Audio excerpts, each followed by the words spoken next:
Welcome to Recently Logged, where we watched nothing interesting and the podcast is dead. Long live the podcast. Long live the podcast.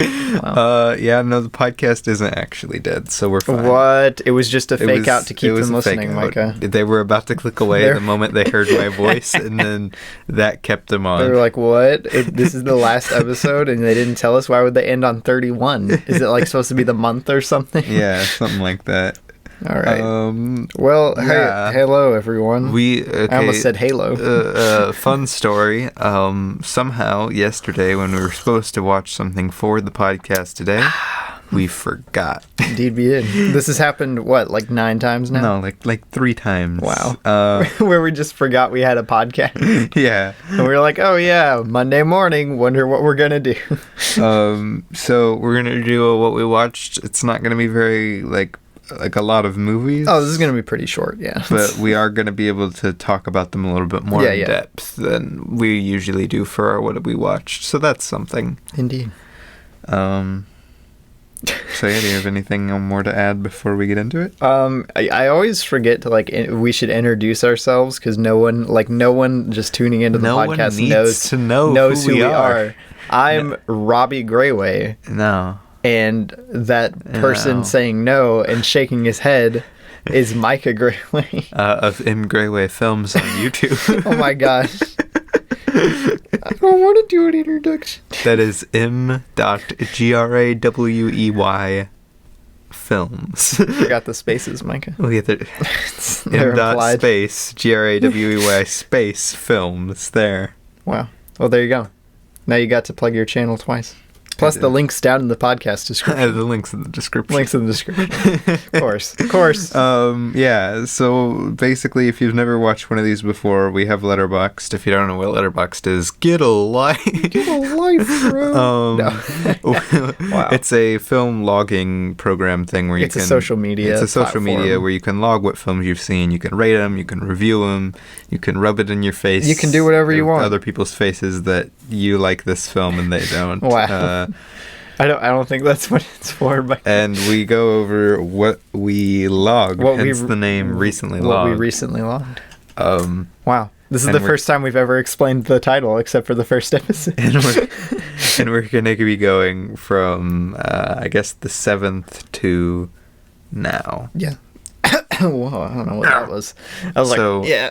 after we watched Mission Impossible, which is what we did as our last episode. Yeah, go listen to that. It's pretty cool, I guess. Yeah, let's hop into it. All right.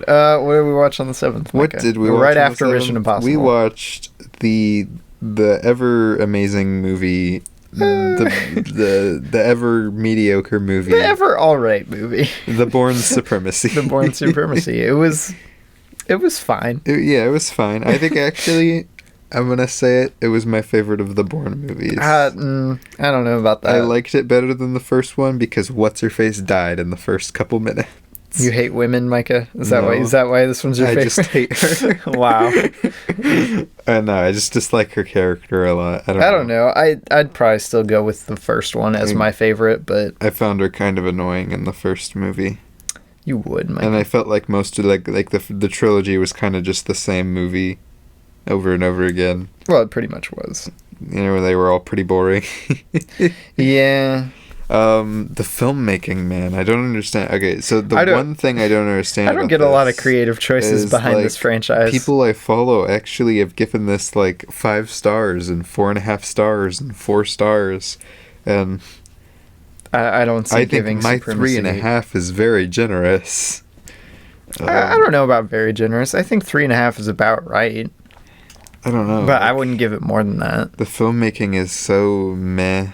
The writing is so meh. I don't know why in every single one of the Bourne movies, which the third one's the most notorious for this, I think, it just absolutely sucks away all of the energy of the movie by sticking with the investigator, police officer people in the room the whole time. Right, and I feel oh my god, I feel like this entire movie is just sucking away its own energy.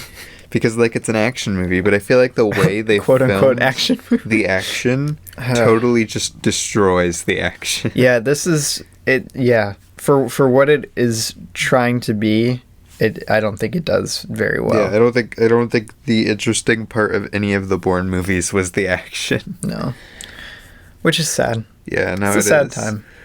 But like, who doesn't like Matt Damon? Also, a message. Oh, I really like Matt Damon. Wow. A message to all those people who confused me now. I heard this said like growing up. I heard people say like, oh, and I even saw a comedy sketch based off of this very thing, that like Bourne could kill somebody with anything. And I don't get why you say that. He has not killed anybody with anything unconventional. He slapped somebody with a magazine once. He stabbed a guy with a pencil one time. Yeah, but so is everybody. So Mike is like, haven't we all though? He didn't even do like an interesting kill with the pencil like in John Wick. We've all been there, stabbing someone with a pencil. Like I don't get it. I feel like Ethan Hunt has done more inventive things than this man. Well, I don't know. That's not really a criticism against the movie. Yeah, just against your expectations of the movie. Yes, my expectations were missed entirely. That's what I had heard too. I was like expecting some really neat stuff. Like I said, there was a Studio C, like multiple, I think, Studio C comedy comedy sketches, based on the fact that he could kill anybody with anything. And yeah, I don't get it. I don't know. I mean, he can kill people. But he literally just uses his hands. It's fine. Yeah, most of the movie. I don't know. Like, John Wick is more inventive. Let's just put it that way. Wow.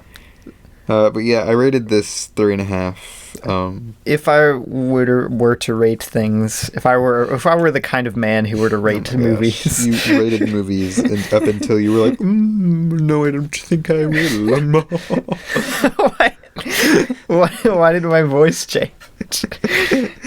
But anyway, yeah, I would have probably given it like a 3.5. I don't know. Can I do like 3 between 3.5? It's like a 3.25. Is that okay? No. All right, then I think I'd just go with a 3. All right. The very next day. Well, no, actually. Well, yeah, I guess. Very next day. We watched The Bourne Ultimatum. I think the worst of the franchise so far. I would probably say so. It was the exact same story as 2. Like, almost exactly. Well, it's because it's just continuing that plot line, unfortunately. No, but I'm saying, like, story structure-wise. The story is a little different, and they show his past and everything, but I mean, like, story structure-wise, it's exactly the same. Even the ending is practically exactly the same. Past traumatization seeks to destroy whatever the government, blah, blah, blah, and then... But the filmmaking was even worse. And then the past is revealed... emotional climax, the end. I have one thing I could say good about this movie. What? One good thing. Matt Damon was making Julie Stiles' character like a bigger character. Because who doesn't like Julia Stiles? I don't really like Julia Stiles that much. Well, you haven't seen her in anything good. Yeah, I was about to say this is like the only thing I've seen her in. I think. I might have seen her in something else. Yeah, I don't know. She was the main girl in 10 Things I Hate About You, and that was a pretty good movie, and I think she did a good job. Wow. So yeah, her having a bigger part was, I think, the only plus. I don't know. I didn't like her character in the second movie, and I still didn't like it. I didn't say I liked the character. I just said her having a bigger role was a plus. Wow. But yeah, no, this one, action-wise, like filmmaking-wise, feels even more disheveled than the second one did. Yeah, I feel like the constant shaky cams and zooms and everything not only make it very discombobulating and disconnecting to watch anything, it also... Like, at one point, I was like, I feel like I'm watching The Office. Oh, yeah, whenever they would shoot inside, like, the, what, I don't even know what you would call it. The police room. the government room. The FBI, NSA, CIA. Wherever they set up their little base thing.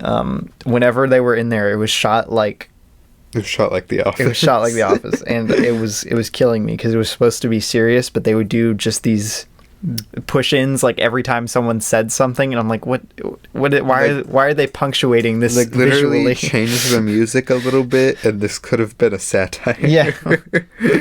I don't know. This one played a lot worse. Maybe I'll like it better a second time watching it. I doubt I'll ever watch these again, though. Like people I know really like this one too. Supposedly, I had some stranger on Twitter tell me this was the best one. So 4.5, 4.5, 4.5. I know so many people who love this movie. It's got a 3.7 average, but I don't get why. Oh, good. I have like at least 7 people I'm following on Letterboxd that gave it like 3 or something. I gave it 3, but honestly, I was super close to giving it 2.5. I'd probably give it a 3. It has some fun sequences occasionally, but none of them are action sequences. I can't think of a single interesting scene that I remember from this movie.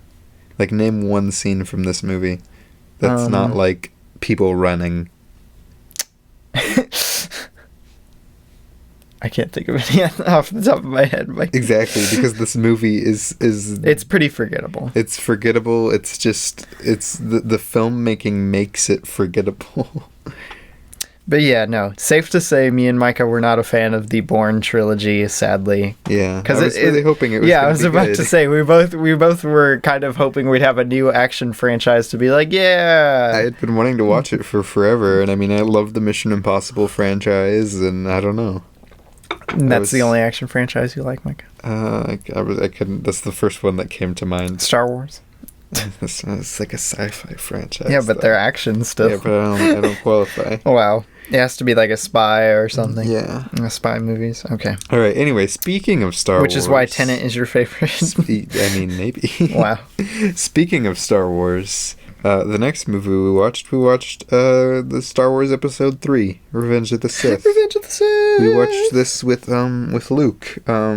He's been a guest on the podcast twice now. Indeed he has. Returning guest. I've Luke. been a guest on his podcast once. That was cool. Which he has his own podcast if you want to check it out. It's called the Off the Mark Podcast. Yep.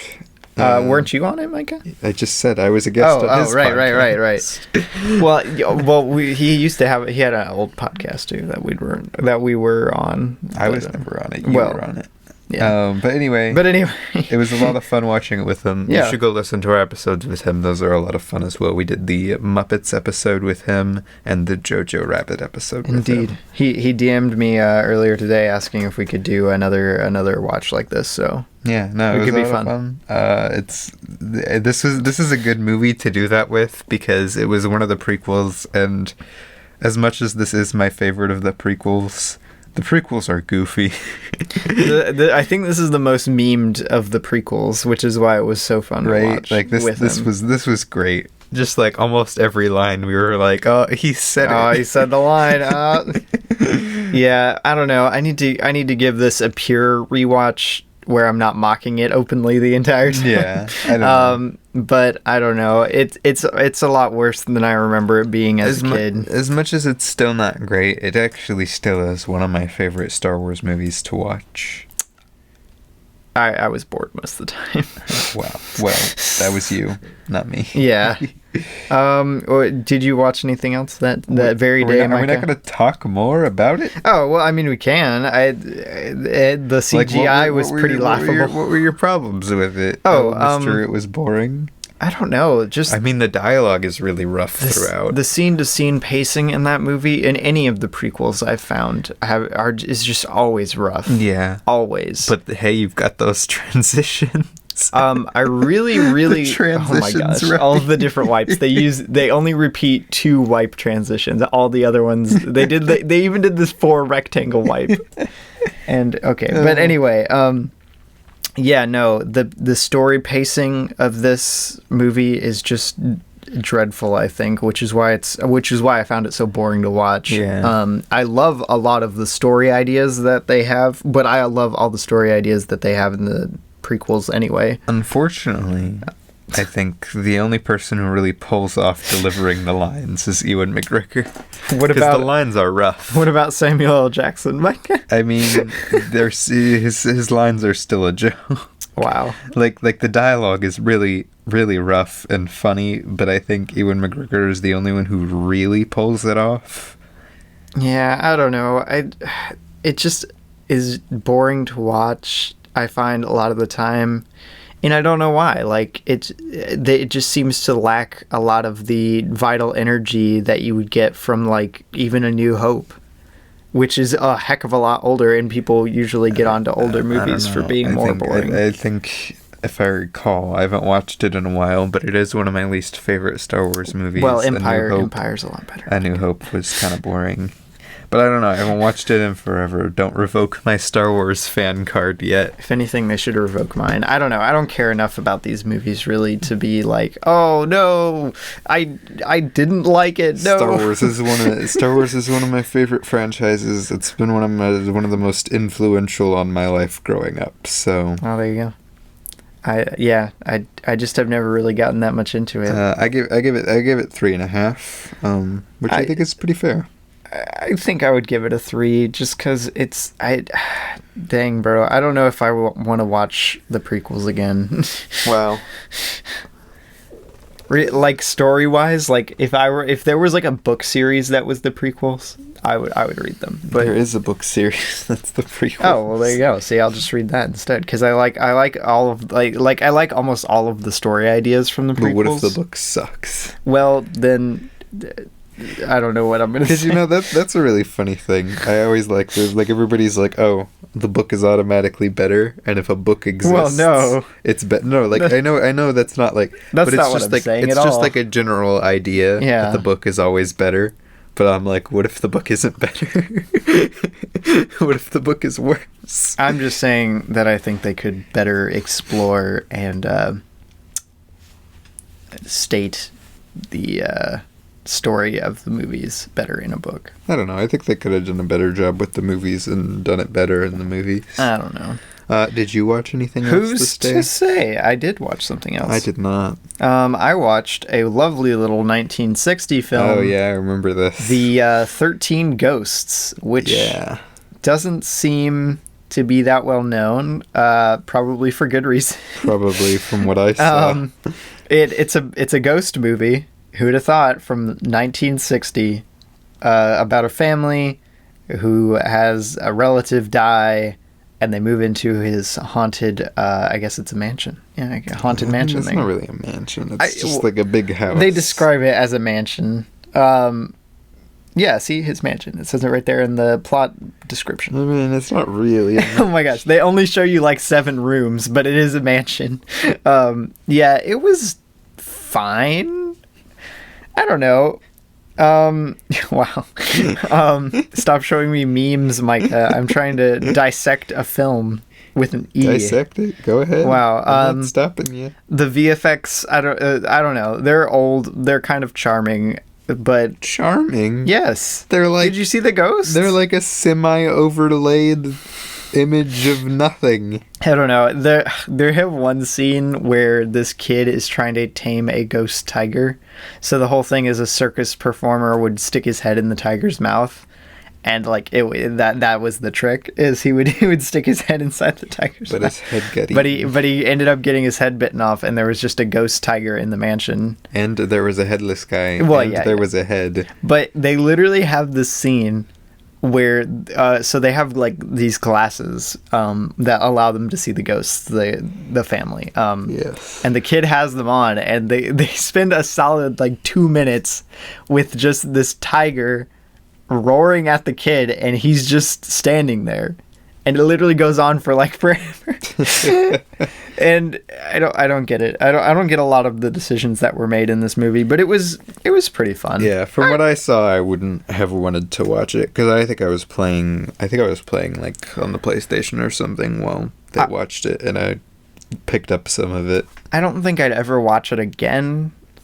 But like I did not enjoy it, so. If you were stooping to rating movies, what would you rate this? I would probably give it like a 2.5, somewhere in there. All right. Well, next we watched. What did we watch? We watched a Damien Chazelle's masterpiece, but not the one you think. A Damien Chazelle's and not the other one you think either. Not the other one you think.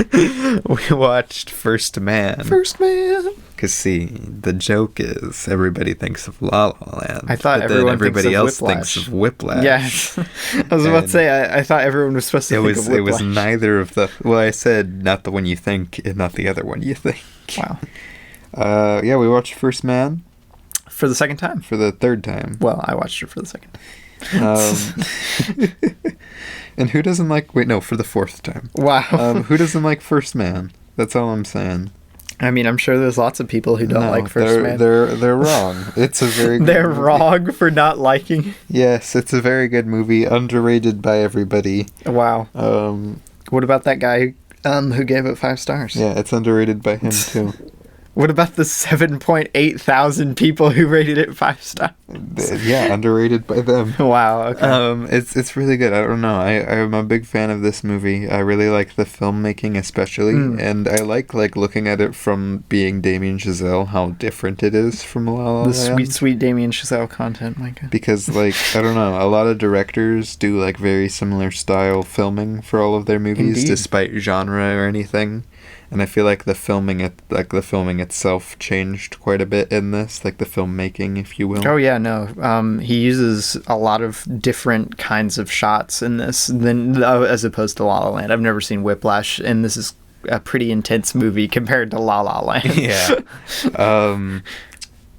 Man, I don't know what to really say about it. I mean, Ryan Gosling is Ryan Gosling. Indeed. Always good. Yeah, he gives a pretty good performance. I'm not gonna say I thought it was a really cool look at Neil Armstrong. Indeed. You should watch the documentary Apollo 11. But obviously, Robbie, you shouldn't watch this movie because they didn't show the flag. Oh my gosh, planted. I still don't understand that. So I still don't understand. Fun story time. This movie, is about the moon landing, but it's not really about the moon landing. What did the moon land on, Micah? It was about Neil's life and an emotional arc that ended with him landing on the moon and coming back. Indeed. And because of that, they didn't really need to focus. Neil was off doing something, big emotional moment. Are you not explaining the controversy first before you defend it? No. Neil was off doing something. He was having a big emotional moment about his daughter. And during this, there was the theoretical planting of the American flag on the moon. They don't show that in the movie. They do not show the flag getting planted. They do not show the flag. Although they do show it on the moon. Right? They show it when afterwards. They take off. But there was a huge controversy, and people actually decided to boycott this film because they didn't show the American flag getting planted on the moon. And I hate that so much. You just need to be more patriotic, Micah. Maybe you'll hate this movie if you just become more patriotic. Yeah, maybe so. I don't get it, man. It's not important in the movie. Yeah, I was about to say it. I don't get that. Just from my point of view, Micah. Literally big emotional moment happening during when. So would you rather? It would be really funny as if it cut back and forward. Oh my gosh. Bohemian Rhapsody style editing, just cut back and forth between the flag. Well, how else are you going to see two things happening, Micah? Yeah, I don't know. You have to cut back and forth. 15 times in the space of 30 seconds. But yeah, no, I love this movie. Yeah, so good. So do I. I give it 4.5 stars. Damien Chazelle's my favorite director. Damien Chazelle's a good director. I would probably give it 4. I'm so hesitant to give it 4.5 because I don't know if it's quite there. It's definitely there. But this is for your guys' info. This is still the only movie that has made me shed a tear. Shed a tear. Cry. Bawl like a little baby, Mike. Bawl like a little baby. Okay, I'll keep that in mind. Next, we watched Paddington 2, masterpiece. I take it back. This is the second movie that has made me cry. Masterpiece. It's amazing. It's practically perfect in every way. It really is. It's so good. I can't name a single bad thing about this movie. How is it so good, Mike? The screenplay is so tight. I don't get it. It's Paddington Bear. The first Paddington movie wasn't even that good. I don't know. Dang. The first Paddington movie, I'm very take it or leave it, leaning towards leave it. Wow. But Paddington 2 Paddington 2 is just cinematic brilliance. It's so good. How is this so good? Like, if people act like, I've told this to people and they're like, oh, that's a funny joke, and I'm like, no. Paddington 2, that's a children's film. Go watch Paddington 2. See that everything is set up perfectly. Oh my All gosh. of the character moments. What a solid screenplay. Everything is there. What a solid it's screenplay. Done so well. Solid production design. Solid casting. You solid forget that you are performances. looking at you forget that it is a CGI bear. You think this is Paddington. real Paddington. It's Paddington. This is Mike. Paddington. It's not that you think that it is. It is Paddington. Like, this is such a darn good movie. It really I don't even know what to tell you. It was in guys. This was in my top 4 favorite films like ever for a solid half a year. I think. If I just liked it more, it would be in my favorites because I think it's like a practically. It's so good. It is the most perfect movie I can think of. I can't think of a movie that's as tight on a filmmaking level. It's pretty funny, Mike. This is the most perfect film I can think of. Name a more perfect film. There Will Be Blood. No, I don't think. I think it's technically a bit better. I don't think it's How is it technically better? I don't think its screenplay is as well done as this. Dang. I think it's very. I think it's close because I think There Will Be Blood is really well done. But I don't think it. There Will Be Blood is so tight. It's so narratively tight. This is so narratively tight. Yeah, I mean that's true.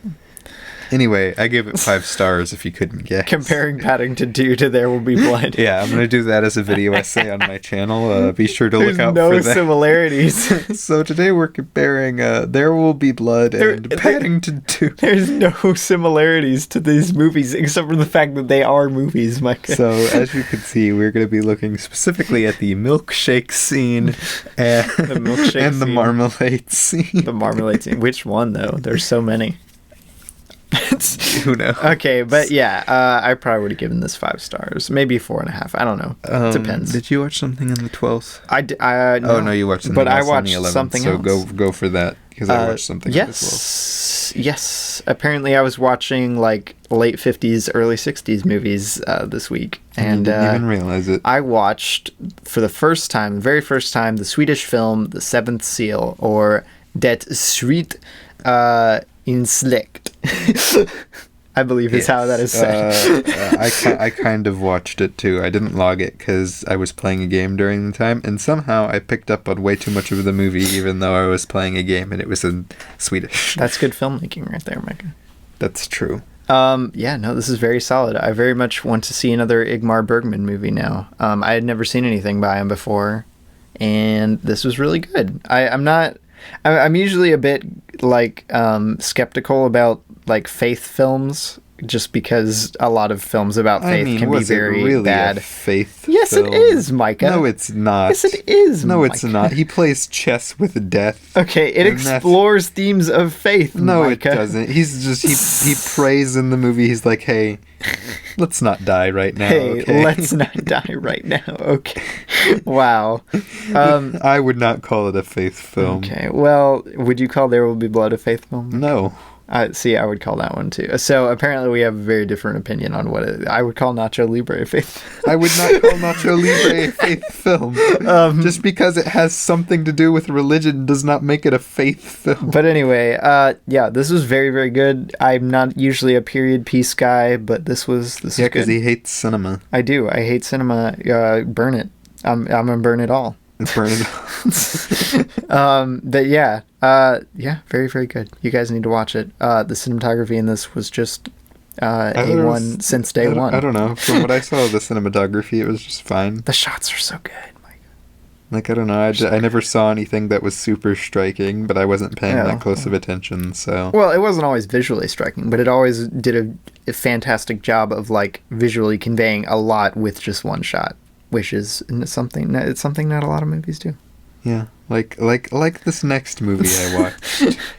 this next piece of cinema. The cinema. This next cinema was born. Masterpiece in our time. Cinema was born, Micah. I think it was like 2 by the time. Yeah, it was like 2 or something in the morning. We watched. Oh, I thought you were saying we were like 2 years old when you first saw this movie. We watched. We? Not you. We. Oh, you we. me and other people in our household, we All right. watched The Lost Treasure of the Grand Canyon. It sounds like a joke, Micah. It sounds like a bad joke. It was such a good joke. It was such a good joke. This movie was kind of trash. The special effects were horrible. But like they had that cheesy flair of awful special effects. Flair. Like, you know, when there's a lot of gore in the movie, but it looks horrible. Wow. And it's just cheesy. So you had to laugh, Micah? Yeah, like the guy, like at one point this guy gets his face cut off, right? And it's in like an Indiana Jones style trap. As you do. But it looks so horrible.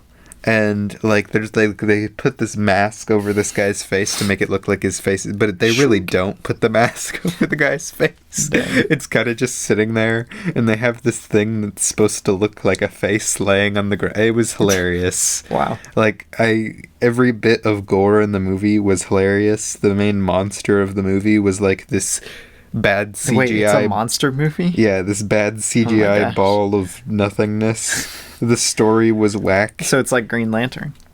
No, it was worse. I think like one of the best things was they had this romance subplot, and then like when the one character of the romance is about to die, the other character reminisces. You told me about this on all of the scenes that they interacted.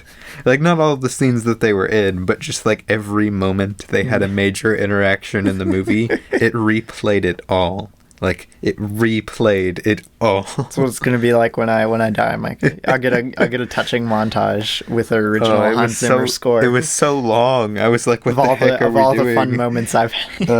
Yeah, it was pretty awful though. In reality, I gave it 1.5 stars. It was fun though. Well, I'm sorry I missed it, Micah. Then also on the 12th, I watched a movie called Midnight Special. Midnight Special. This had the talents of Michael Shannon. Jaden Martell, or however you say his last name. Wow.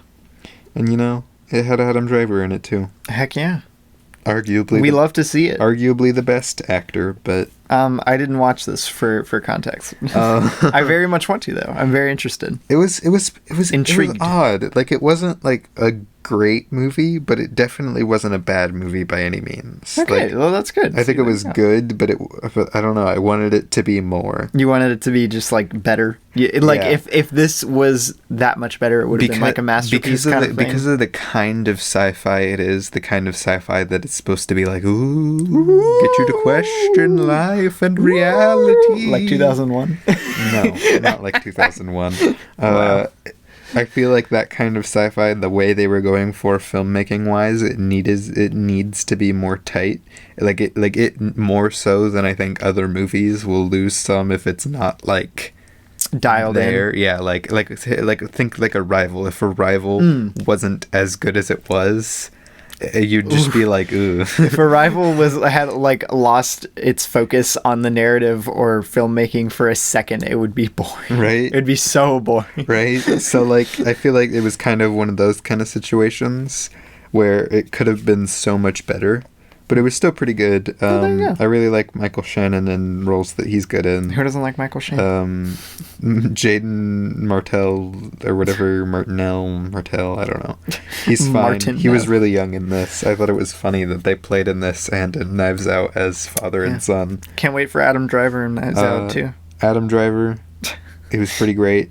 Like he always is. He always is. Kirsten Dunst was in this movie. Heck yeah. We love to see it. I want to see her in more stuff. It was kind of meh.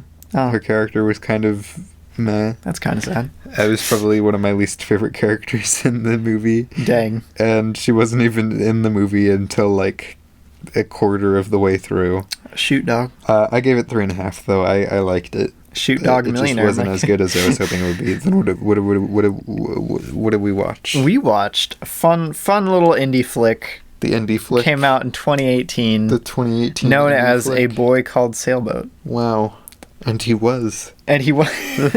Spoiler alert, he was called Sailboat. This was odd. It was very odd. Pretty a good odd.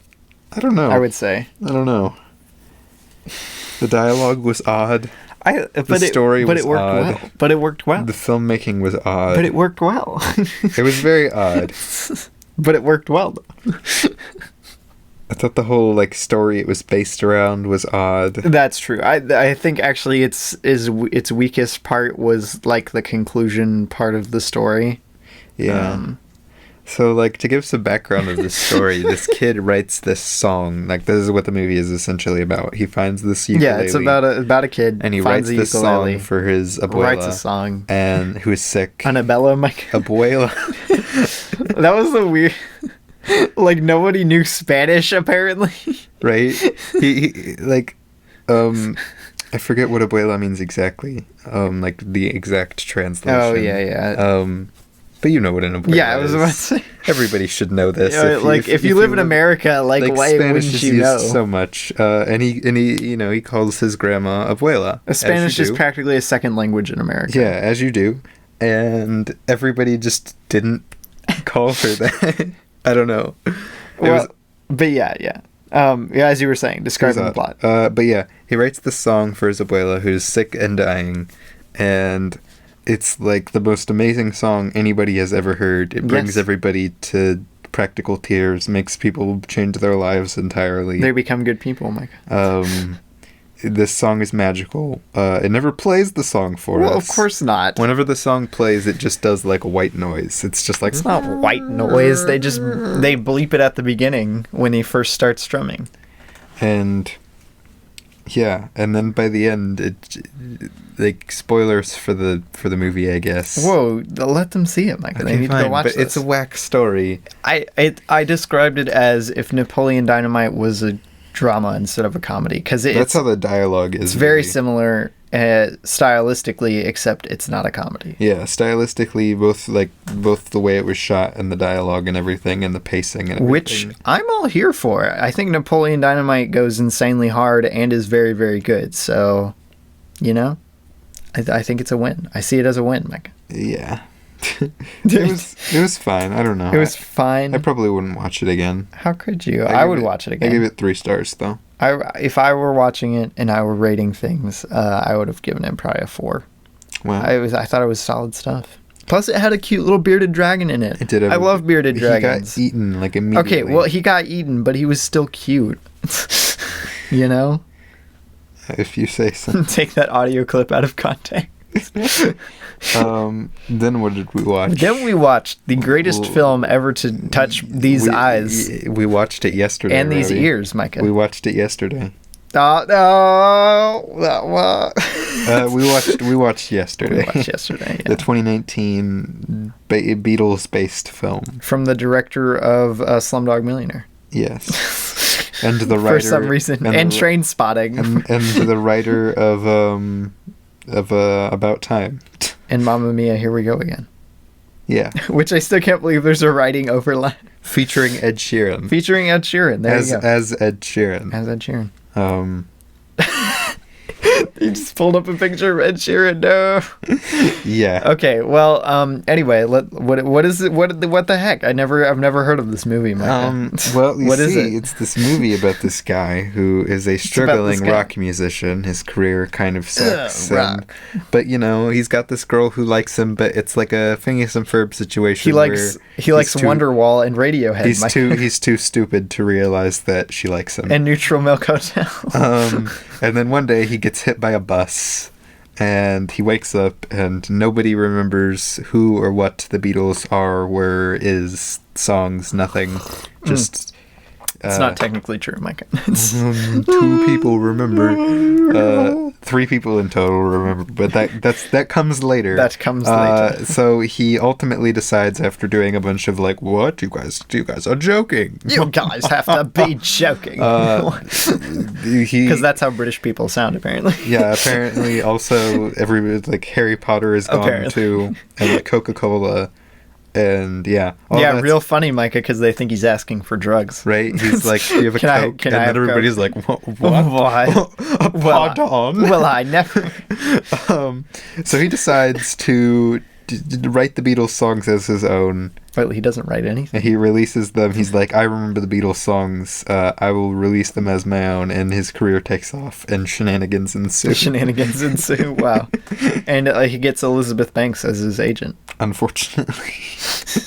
I legitimately questioned if it was Elizabeth Banks for like a solid like 2 minutes, and then I was like, wait a minute, no, it's definitely not Elizabeth Banks. She does not even look that similar to Elizabeth. It's just how I imagine Elizabeth Banks is in real life. Oh my god.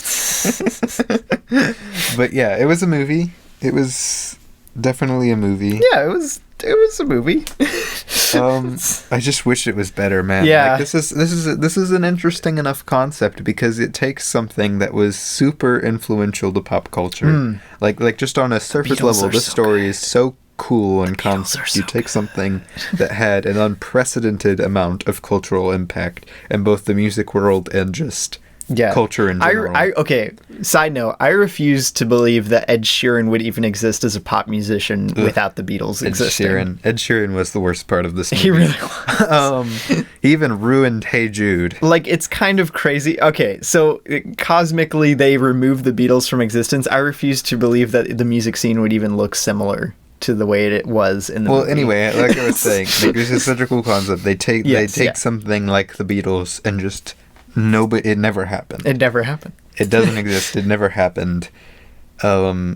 And I feel like, they should have done more with that. Oh, they could have done so much more. Because the music scene really would probably be a heck of a lot different if the Beatles never existed. It's sad to me how little they do with their premise. I mean, they do a little bit, but not as nearly as much. They didn't go nearly as bonkers as they could have. Yeah, and it's such a hard premise. Like, from a writing standpoint, if you're sitting down, you're like, okay, the Beatles never existed. You could do one of two things. You could do completely off the walls, imagining everything, how this would affect that's what I would have done if I had total creative control over this premise. Well, they just didn't exist. Yeah, it's more about his love life than it is about the Beatles not existing. Yeah, it's like Bright though. It's like you could make this. You could put some thought into like Bright. Though. You could put some thought into your universe building and not make references to Shrek, even though that doesn't make any sense in context of the universe. Or you could make the Shrek references. Wow. But yeah, it's a fine little love story if that's what you're looking for. Yeah, I don't know. I just wish it was better. Like, I feel like the concept is good. Oh, the concept is so good. Like, and even the romance concept is good. Concept is pure gold. He doesn't realize that she likes him. Then he takes off. Which they don't set up much right in the first little bit of the movie. Like obviously us as the audience knows that this is a movie and knows that with the way they're acting around each other, she probably likes him. You know what I wish they did, Micah? I wish they would have started at the beginning of his life, like when he first started making music. That would be cool. That would have been so good. Also, with the filmmaking, because they didn't explicitly say anything, I honestly thought they were a couple at the beginning of the movie. Bro, I thought so too. Like, she comes in and she's like, "I've got news," and then like news. They go and then they hug, and then it cuts to them hugging someplace else, and I'm like, "Oh, so they're a couple then." I think that's what they were going for, but then they didn't like explicitly state that they weren't. Like, I didn't say that they weren't a couple. Yeah, I think they were supposed to be like, these two people like each other, can't you tell? But also, we're not going to tell you that they're not a couple. I was really confused. I was like, wait wait a minute, wait, stop, wait a minute. But anyway, like, I don't know, like, there's just so much here that was missed. Yeah, but it's not bad. I think, the Beatles, it's the Beatles, they're fun soundtrack. At least it explicitly states that the Beatles are better than Ed Sheeran. And it explicitly states that the Beatles are better than this guy. Wow. He does ruin a couple of the songs. Wow. I love the Beatles so much. I am so not, and I'm not actually the biggest Beatles fan. How could you? I recognize their cultural impact, and I do like several of their songs. I'm not sure how you could just not like some of their songs. I don't know. I think it's almost impossible to not like at least one Beatles song. Right, their songs, like, they cover such a wide spectrum of sound and style. I'm not, it's like, crazy. Overall, I am not a Beatles fan. Well, that was his mistake. But anyway, I gave it 3 stars. Wait a minute, that reference doesn't make any sense. That was his mistake.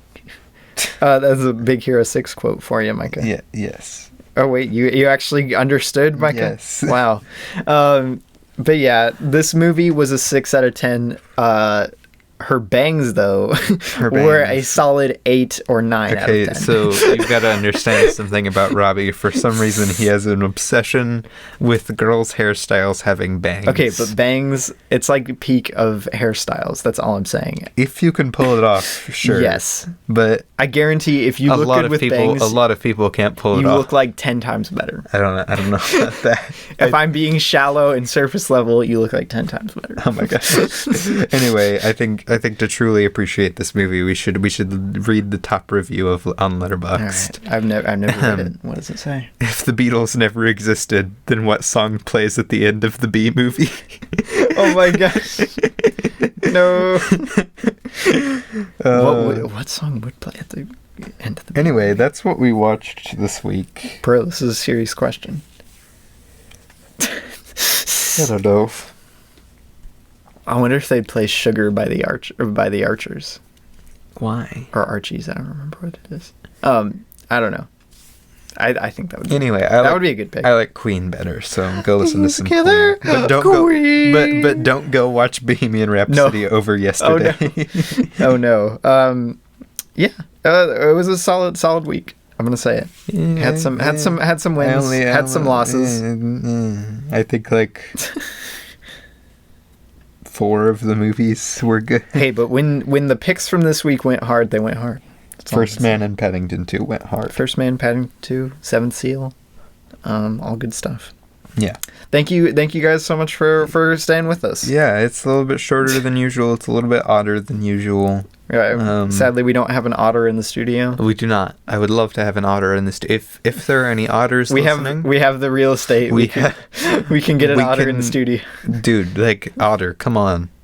We could have you right here in the studio. For some reason, whenever you say otter, I think of Otterton from Zootopia. Make it happen. Mr. Otterton. Mr. Ready? Otterton. Emmett Otterton. Emmett Otterton. Dang, we need to watch Zootopia. It's so dang good. I want to watch that with lunch. Actually, I was thinking we might watch more Penguins of Madagascar before it leaves Hulu. Which, by the way, is a 10 of 10 show. Emmy nominated. No, not Emmy nominated. Emmy winning. Emmy award winning. Emmy award winning for outstanding animated children's program. Nope, just animated program. Wow. No children. Look at that. They are not being restrained Eat by your the heart grip out, Rick of and Morty. children. Outstanding animated program. Okay, you guys need to watch Penguins of Madagascar. I've never seen it. It's better than the movie. I grew up with it. Oh yeah, no, it's way better than the Penguins movie, and arguably it's better than Madagascar. Does it miss occasionally? Yes, it does. But are there some annoying characters? Yes, there are. Yes, there are. But outside of that, 10 of 10. It's a 10 of 10. Like I don't know what you're saying, man. Like, it's so good. But yeah, thank you guys so much for listening. We'll be back next week with Mission Impossible 2. Do we want to do a quote? I don't know. We can. There's not very many good quotes from the movies we watch. Yeah, you're forgetting one movie that has literally all of the best quotes. First Man in existence. Space breathing. Literally all of the best quotes in existence. Oh no! Oh no! All right, what do you want to do? You gotta choose one. No, this is you. You gotta choose one. Oh, there we go. I got it. All right, go for it. All right, you roll with it, Micah. I'm rolling with it. You're an improv actor. You can do it. I am an improv actor. All right. Hopefully I can do it. Hello there. General Kenobi. Wow. Oh, and that was actually General Grievous's voice. I can't. What can I say? I voice him on TV. Wow. Well, I am very, very hungry for some reason. I need to go eat something. And I am not. Wow. We've been recently logged. This has been recently logged. Goodbye.